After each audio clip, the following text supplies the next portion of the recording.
اور اتنے درویش ہیں کہ وہ ڈکٹیشن نہیں لیں گے ان کی کسی بھی صورت. تو اگر عمران خان صاحب بھی چاہتے ہیں کہ وہ اگلے الیکشن میں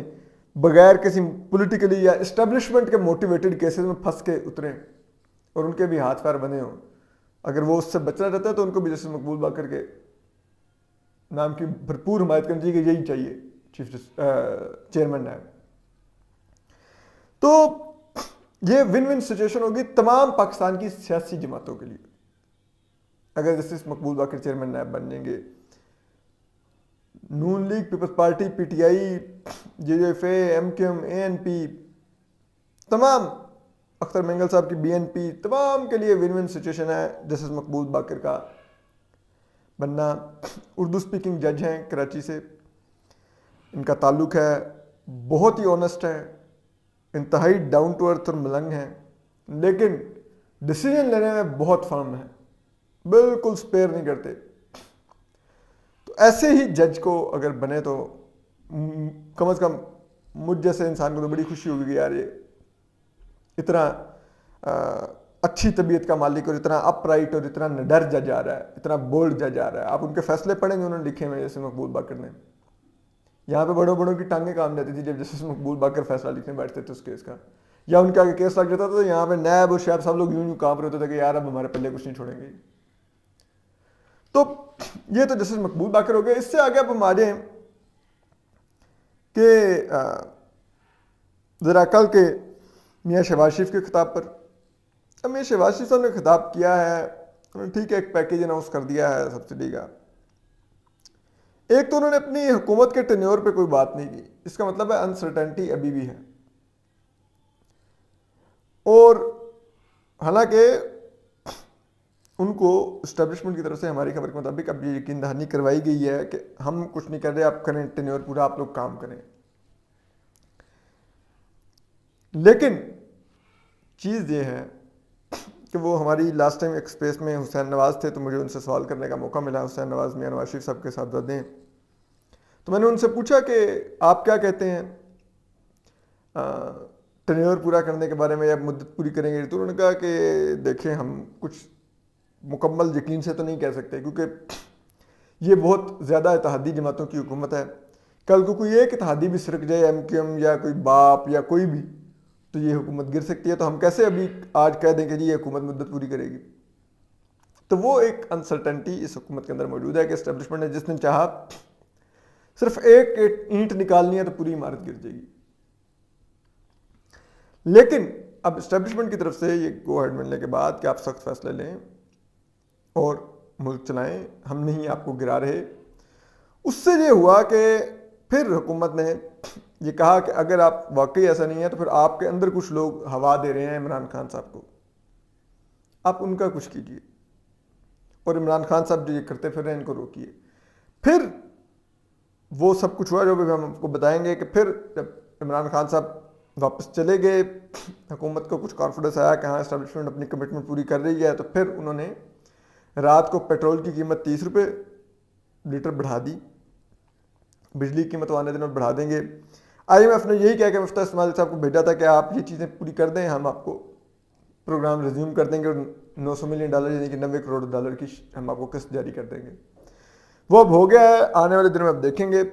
وہ قسط جاری ہو جائے گی. وہ جاری ہوگی تو ساتھ ہی سعودی عرب, چین اور یو اے ای جو ہمیں کہہ رہے تھے کہ ہم صرف اس صورت میں آپ کو پیسے دیں گے, آپ پہلے آئی ایم ایف کا پروگرام ریزیوم کروا کے آئیں, تو وہ بھی اب پیسے ملنے شروع ہو جائیں گے, تو معیشت ذرا چل نکلے گی. لیکن یہ عمران خان صاحب کیسے گئے؟ جب انہوں نے آ کے بتایا, حکومت نے, مفتاح اسماعیل صاحب نے آ کے بتایا, حکومت نے آگے اسٹیبلشمنٹ کو کنوے کیا کہ بھائی یہ معاملہ ہے, آئی ایم ایف نہیں دے گی پیسے, اور ہم یہ سخت فیصلے تب تک نہیں لیں گے جب تک ہمیں کلیئرٹی نہیں ہوگی کہ یہ عمران جیسا جو بندر ناچ رہا ہے یہ ہمارے سر پر چڑھ کے ہمارے بال نہیں نوچے گا. اس کے بعد کہتے ہیں کہ اسٹیبلشمنٹ کے بڑے بیٹھے, انہوں نے کہا کہ یہ ملک خدا نہ خواستہ سری لنکا نہ بن جائے, یہ اگر نہ چل سکا تو ہمیں کچھ فیصلے لینے ہوں گے. اس پر پھر انہوں نے وایا پشاوری خان صاحب کو کنوے کروایا. سمجھ گئے نا پشاور میں اسٹیبلشمنٹ کی کون سی شخصیت بیٹھی ہوئی ہیں. ان کو انہوں نے کہا کہ جی خان صاحب کو شٹ اپ کال دیں, ان کو واپس بلائیں, یہ IMF والا پروگرام نہیں چلے گا تو ملک دیوالیہ ہو جائے گا. اور یہ اس ملک میں اگلے چیف کا فیصلہ ہونے کی پالیٹکس بعد کی بات ہے, لیکن ملک کی سالمیت پہلے آتی ہے اور وہ سٹیک پہ لگ جائے گی اگر ہم دیوالیہ اس کی طرف چلے گئے. تو آپ خان صاحب کو بلائیے, وہ اسلام آباد میں اگر ناچ رہے ہوں گے تو یہ نہیں ہو سکے گا. اس پر انہوں نے خان صاحب سے رابطہ کیا. جو خان صاحب کے جو قریبی ذرائع ہیں وہ بتاتے ہیں کہ خان صاحب پچھلے 4 دن سے پشاور میں انہوں نے CM ہاؤس میں ایک خفیہ سیٹ اپ لگایا ہوا تھا جہاں سے ٹرانسمیشن بھی چل رہی تھی دھرنے کی, جہاں پہ ملیح ہاشمی اور دیگر لوگ پروگرام بھی کر رہے تھے PTI کے لیے. وہ سب کچھ ایک پوری کمپین وہاں سے چل رہی تھی, سب کچھ چل رہا تھا. اور اس کی وجہ یہ تھی کہ کہیں اسلام آباد سے کوئی ایسا سیٹ اپ لگایا تو وہ سیٹ اپ نہ اڑ جائے. اب خان صاحب جب وہاں سے نکلے ہیں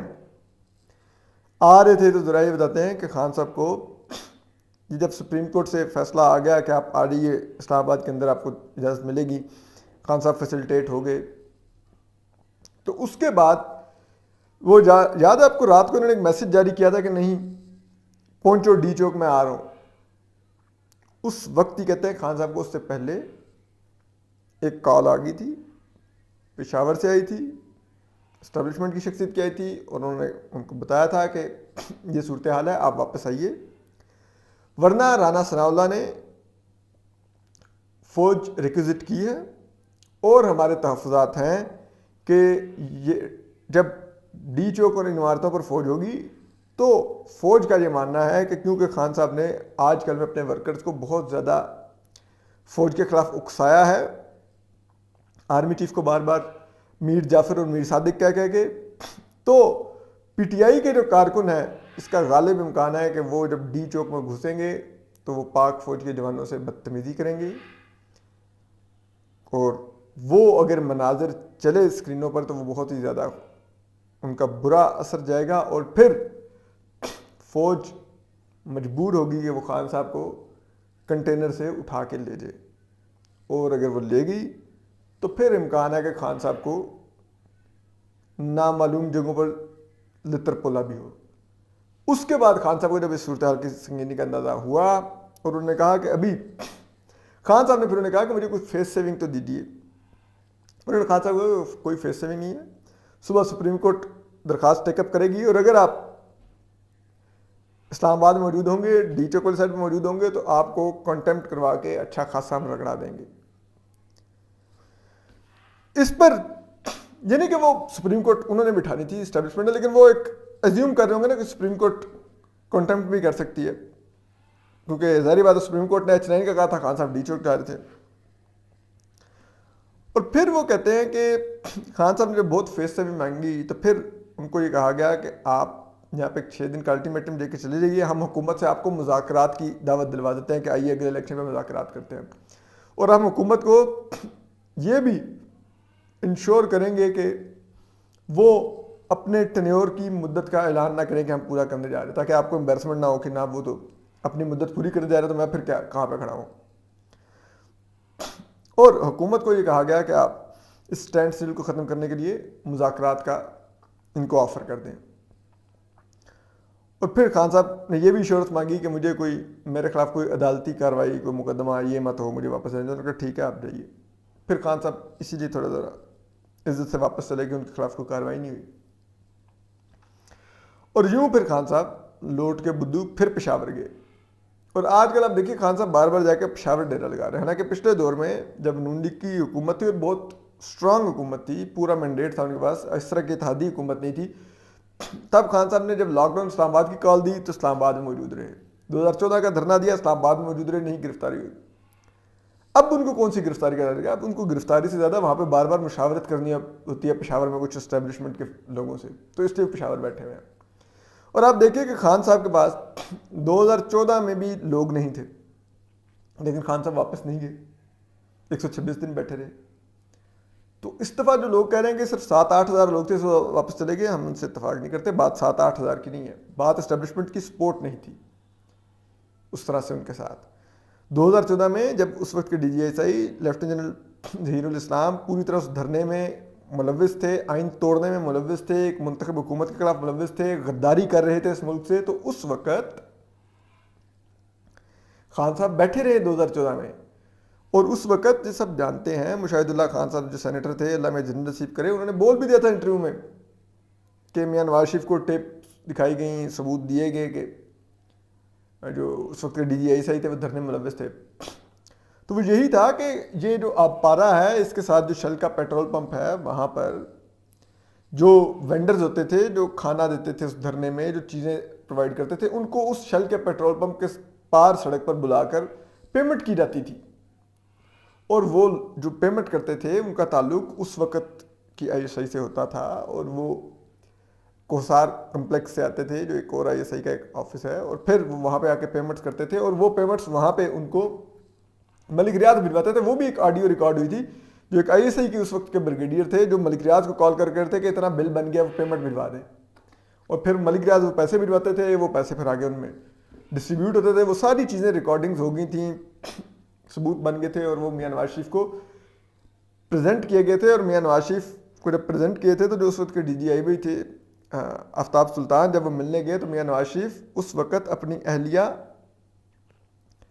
کلثوم نواز صاحبہ کے ساتھ بیٹھے ہوئے تھے. مرحومہ کلثوم نواز وہاں پہ موجود تھیں، اور ذرائع کہتے ہیں کہ اس وقت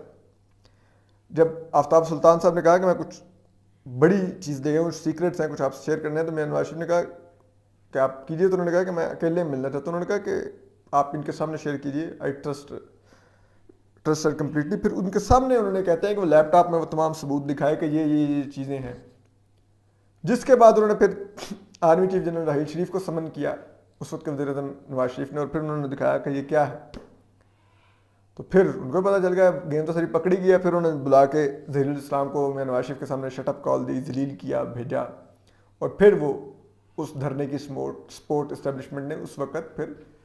شرمندہ ہو کے ختم کی. لیکن اب کیونکہ دھرنے کی سپورٹ ہی نہیں تھی اسٹیبلشمنٹ کی طرف سے، خان صاحب کیا کر لیتے. بہرحال اپنا خیال رکھیے، سلامت رہیے، اللہ حافظ.